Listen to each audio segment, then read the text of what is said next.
नमस्कार प्रिय मित्रों, मैं ज्योतिषकार कमल आप सबका हार्दिक अभिनंदन करता हूं आपके अपने इस प्यारे यूट्यूब चैनल एस्ट्रो कमल में। दोस्तों,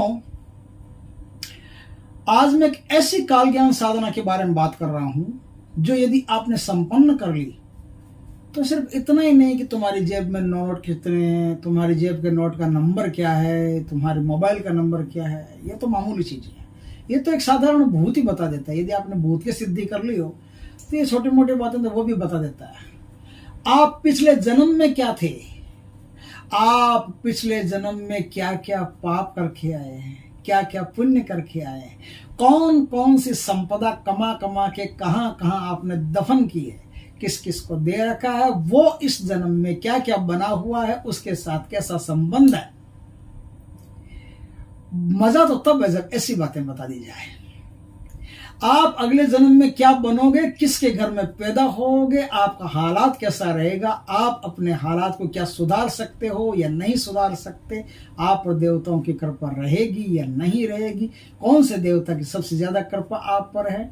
बहुत सारी ऐसी चीजें हैं जो इस जन्म के भूत भविष्य वर्तमान नहीं, पूर्व जन्मों के जो बीत गए हैं उनके भूतकाल की बातें और आगे जो जन्म आने वाले हैं उनके भविष्य काल की बातें भी आपको पता चल सकती है। आप आराम से उन्हें बता सकते हैं। लेकिन ये बातें सुनने में अच्छी लगती है। ये जो साधना करता है उसके पसीने निकल जाते हैं। ये साधना सरल नहीं है। ये साधना वही कर सकता है जिसने अपने जीवन में महत्वपूर्ण कुछ साधनाएं कर ली हो, जैसे काल भैरव, आकाश भैरव, इनकी साधना कर ली हो। वो आदमी फिर भी इस साधना को कर सकता है। ये साधना दोस्तों पाताल भैरवी त्रिकाल ज्ञान साधना है। ये त्रिकाल ज्ञान ही नहीं, तीनों लोकों के ज्ञान की साधना है। त्रिकाल ज्ञान ही नहीं, तीनों जन्मों के आने वाला, वर्तमान और बीता हुआ तीनों जन्मों की बात बताने वाली साधना है। तीनों जन्मों का ज्ञान देने वाली साधना। इसलिए यह साधना अपने आप में बड़ी उच्च कोटि की साधना है और उच्च कोटि का साधक ही इस साधना को सिद्ध कर सकता है। YouTube पर बताने का मेरा मकसद सिर्फ इतना है कि ऐसी भी साधनाएं हमारे देश में चलती है। हर कोई इसे नहीं कर सकता और इसका गुरु भी हर कोई नहीं हो सकता। जिसने बहुत उच्च कोटि की साधनाएं कर रखी हो वही इस साधना का गुरु हो सकता है। वही अपने तत्वाधान में बिठा करके शिष्य को ये साधना करवाए तो साधना हो सकती है। क्योंकि इस साधनाओं में जितना डर है उतना डर आपने आज तक बेताल की साधना में भी नहीं देखा होगा। जो साधक बेताल की साधना करते हैं उन्हें भी इतना भय सामने अपने महसूस नहीं होता, अनुभव नहीं होता, प्रत्यक्ष नहीं होता। उतना डर सिर्फ इस त्रिकाल ज्ञान साधना में हो जाता है। ये मनुष्य के भीतर कौन कौन से ऑर्गन काम कर रहे हैं, कौन कौन से नहीं कर रहे हैं, किस ऑर्गन में क्या खराबी चल रही है, किस ऑर्गन में क्या खराबी होने वाली है, उससे किस तरह से बचा जा सकता है, पूरी तरह से बहुत जबरदस्त ढंग से आदमी को बता देती है। इसलिए इस साधना का कोई जोड़ नहीं, ये बहुत उच्च कोटि की साधना है। दोस्तों, ये साधना 42 दिन की है, 42 डेज और चतुर्दशी के दिन से शुरू होती है। साधना को शुरू करने से पहले माँ काली की अच्छी तरह से भक्ति कर लें।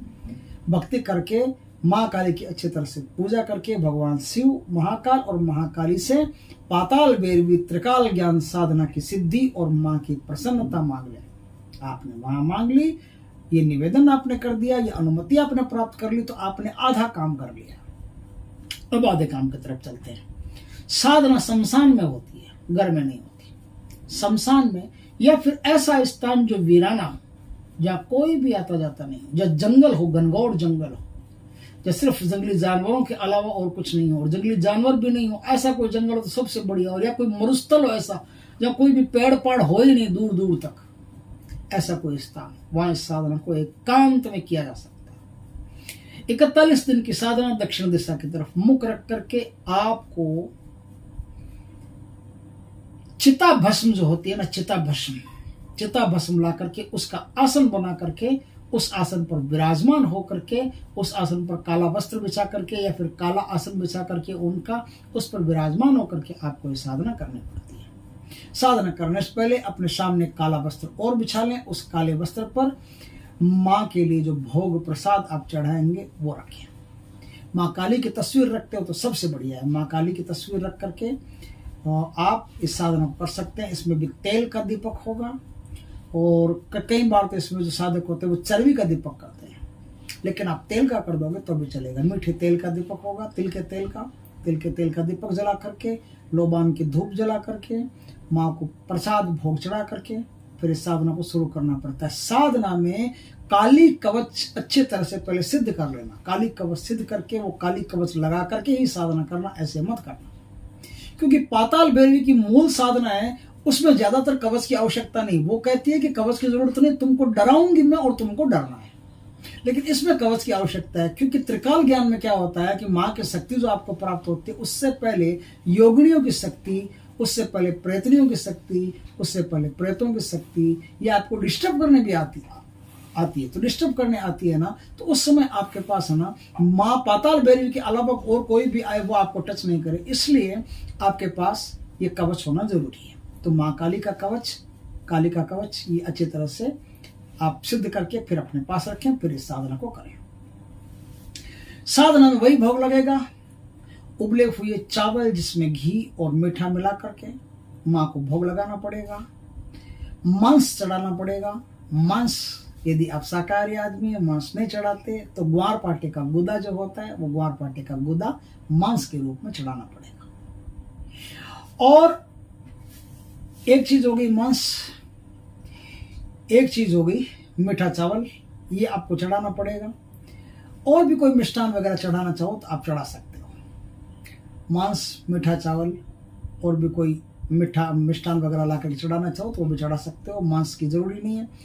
साधना चलती रहेगी आपकी। साधना में अच्छी तरह से सुरक्षा घेरा भी लगा सकते हैं। काले कपड़े पहनने, काला आसन होगा, दक्षिण दिशा की तरफ मुंह होगा, दीपक तेल का जलता रहेगा, लोबान की धूप जलती रहेगी। अब क्या है, साधना करते करते करते करते करते करते आपको बहुत सारा अनुभव होगा। बहुत सारी पिशाचनियां, भूतनियां, प्रेतनियां, प्रेत, भूत, बेताल, पता नहीं क्या क्या आपको दिखाई देंगे। कभी तूफान आएगा, कभी जमीन फट जाएगी अचानक से, कभी कुछ होगा, कभी कुछ होगा, लेकिन डरने की कोई आवश्यकता नहीं, सब माया है। और माया से डरना क्या। तो जो निडर रह करके साधना करता है वो इस साधना को आराम से कर सकता है। अब आगे क्या, इस साधना संपन्न होने के बाद में जैसे 42 दिन की साधना हो, मान लो 42 दिन की साधना आपने कर ली, तो 43वें दिन आपको बलि देने पड़ेगी, मुर्गे की या बकरे की। बकरे या मुर्गे को काट करके उसे स्थान पर और माता को बलि देनी पड़ेगी। लेकिन बकरा और मुर्गा, थोड़ा सा बात को मैं समझा देता हूं आपको। ऐसे जिंदा बकरा या मुर्गा खरीद के लाने की आवश्यकता नहीं है। आप आटे का बकरा या मुर्गा बनाइए। आटे का, गेहूं के आटे का बकरा या फिर मुर्गा, दोनों में से कोई भी एक बना लीजिए और बना करके उस पर लाल कलर कर दीजिए। सिंदूर जो होता है ना, वो सिंदूर से लाल कलर कर दीजिए, लाल सिंदूर, उसको चौपड़ दीजिए अच्छी तरह से। चौपड़ करके और अब अपने पास एक छुरी रखिए। उस छुरी से लेफ्ट हाथ से एक ही बार में उस मुर्गे की या बकरे की गर्दन आपको काटनी है।